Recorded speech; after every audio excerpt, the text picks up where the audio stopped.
नहीं हुआ, इनकाउंटर उनका क्यों नहीं हुआ, घर क्यों नहीं तोड़ा गया उनका। देखिए, नीट पेपर में कहा गया कि एयरफोर्स पेपर को पहुंचाएगा। अच्छी बात है, आप इनिशिएशन ले रहे हैं, लेकिन समझिए मलेरिया की बीमारी में टाइफाइड का इंजेक्शन नहीं मारा जाता है।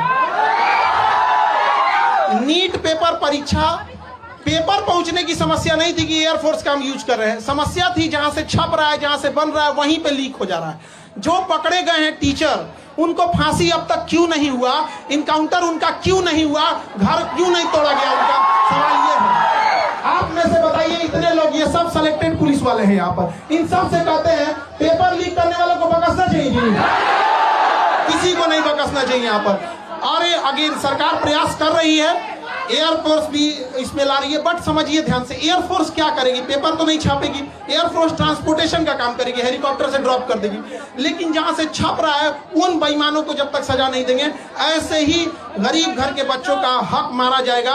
और जब तक हम लोग हैं, हम लोग के पास एक ही शिकायत रहती है गवर्नमेंट से कि भैया पेपर तो ईमानदारी से ले लो यार, हम आपसे क्या मांग रहे हैं। ये बच्चे कुछ नहीं मांगते, ईमानदारी से पेपर मांगते हैं, अगर परीक्षा टाइम से हो। देखिए, अभी एनटीए को गरिया रहे थे लोग, एनटीए का एक अफसर है, वो कह रहा है कि पेपर लीक नहीं हुआ है, कुछ क्वेश्चन बाहर आ गए हैं। ये अगर हॉस्पिटल में रहता तो कहता मरीज मरा नहीं है, सांसें बंद हो गई हैं। पागल पागल है सब वहां बैठा हुआ, हम क्या बोलेंगे। अभी एनटीए को गरियाया, निमन नहीं भरा, सीयूईटी का पेपर नाश दिया। बताइए एक बच्चे के मनोबल पर कितना बुरा असर पड़ेगा, हम लोग परेशान हो जाते हैं। और पत्रकार में कुछ लोग कहते हैं कि हम लोग, शिक्षक लोग को कुछ आता नहीं, पढ़ा पढ़ा के पसीना से कपड़ा भीग जाता है। यहाँ पे जितना पसीना ये लोग बहाते हैं, उतना साथ में हम लोग भी बहाते हैं। ये बैठ के पढ़ते हैं, हम लोग खड़ा होकर पढ़ाते हैं यहाँ पर। लेकिन अगर कोई पेपर लीक कर देता है ना, बताइए कैसे बर्दाश्त। ये एसी में रहने